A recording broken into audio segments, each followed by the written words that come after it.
देवर भाभी की शादी। रमाकांत और सावित्री जी के दो बेटे थे। बड़े बेटे का नाम था सुदीप और छोटे बेटे का नाम था अंशुल। सुदीप की शादी हो चुकी थी और उसकी पत्नी का नाम था अनन्या।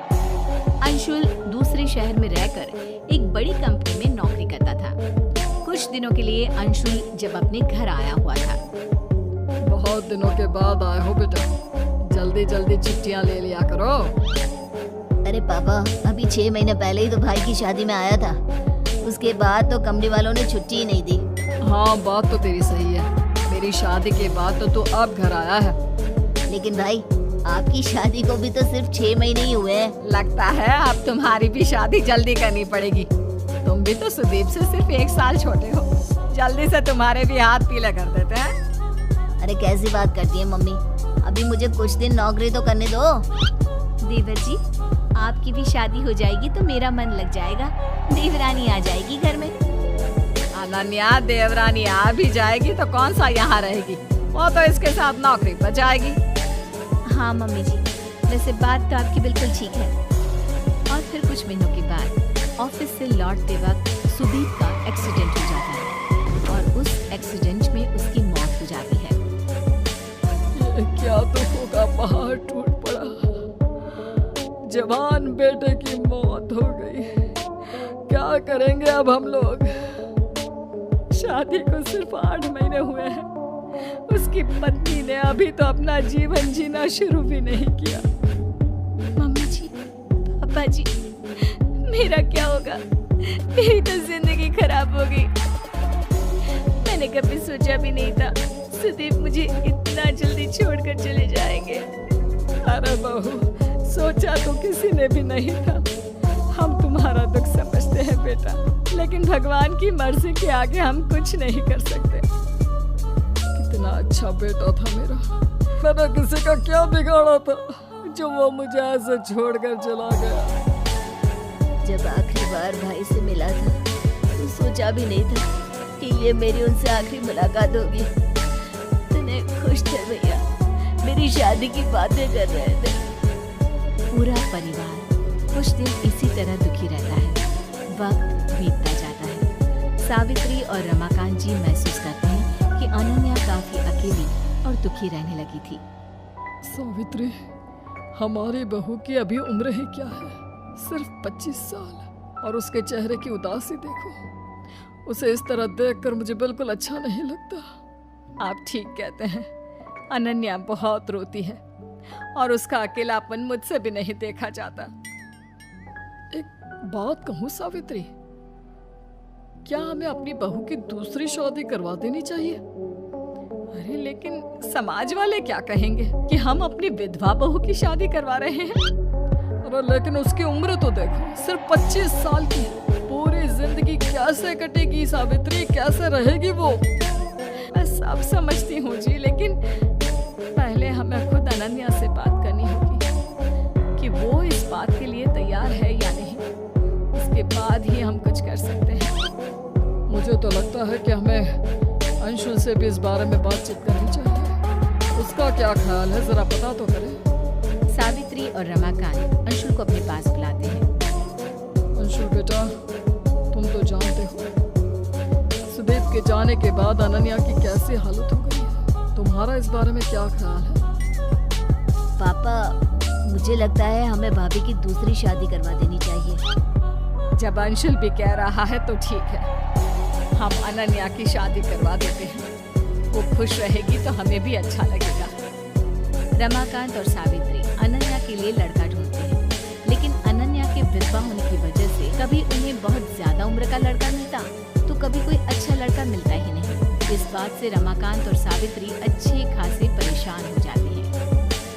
मम्मी जी, पापा जी, आप मेरे लिए बेकार में ही परेशान हो रहे हैं। मैं बिना किसी शिकायत के अपनी पूरी जिंदगी ऐसे ही निकाल लूंगी। कोई परेशानी नहीं होगी।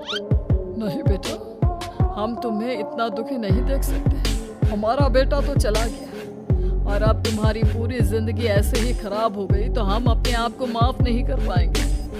देखो अनन्या, तुम कहने को हमारी बहू हो, लेकिन इस घर की सदस्य हो और इस नाते तुम्हारी खुशियों का ख्याल रखना हमारी जिम्मेदारी है।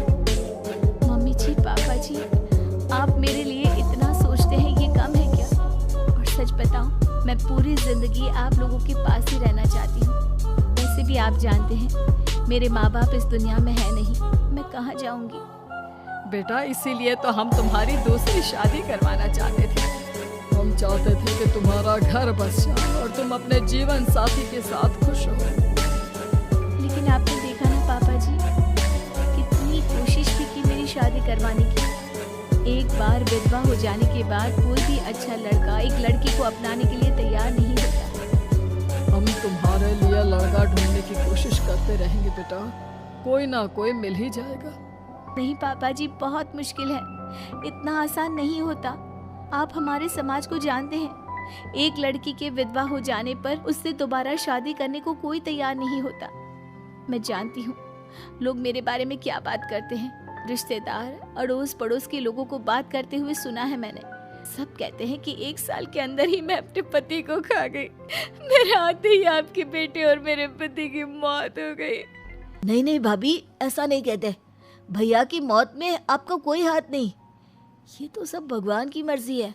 अरे वो पति थे आपके, भला आप उनके साथ कुछ भी गलत कैसे कर सकती हैं?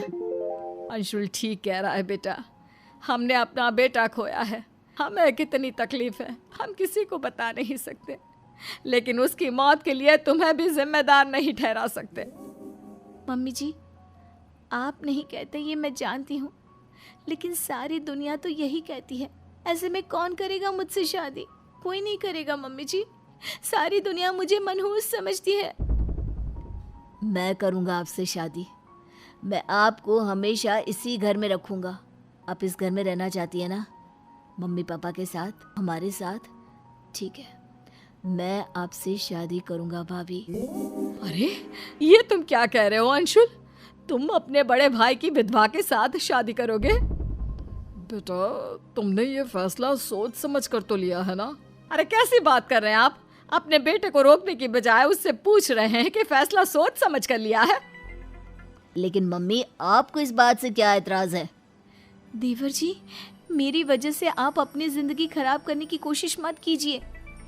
मैं जानता हूँ आप मेरी भाभी हैं और एक पत्नी का रिश्ता मेरे साथ शुरू करने में आपको बहुत मुश्किल होगी, लेकिन फिर भी मैं इसके लिए तैयार हूँ। तुम्हारा दिमाग खराब हो गया है क्या? तुम्हारे बड़े भाई की मौत हो गई है और ये उसकी पत्नी है, उसके साथ शादी करके तुम चाहते हो कि घर में फिर से कुछ गलत हो जाए? देखा मम्मी, सारी दुनिया गलत तो नहीं कहती। जब हमारी खुद की सोच ही ऐसी है तो हम दूसरों को क्या समझाएंगे? सावित्री, अंशुल ठीक ही तो कह रहा है, हमें अनन्या जैसी बहू कहाँ मिलेगी? वो हमें समझती है, हम उसे समझते हैं, हमेशा हमारे साथ रहेगी अंशुल की पत्नी बनकर। मम्मी जी, आप परेशान मत हो, मैं ऐसा कोई काम नहीं करूंगी जिसकी वजह से आपको दुख हो। नहीं नहीं बेटा, मुझे माफ कर दो, मैंने ही कुछ गलत बोल दिया। अंशुल ठीक कह रहा है, तुम हमारे घर में बहू बनकर आई थी और अब हमेशा के लिए बहू बनकर ही रहोगी, इससे अच्छी बात और क्या हो सकती है? देखिए भाभी, आपको जितना वक्त चाहिए आप ले लीजिए। हमारा रिश्ता थोड़ा अलग है, लेकिन धीरे धीरे सब कुछ ठीक हो जाएगा।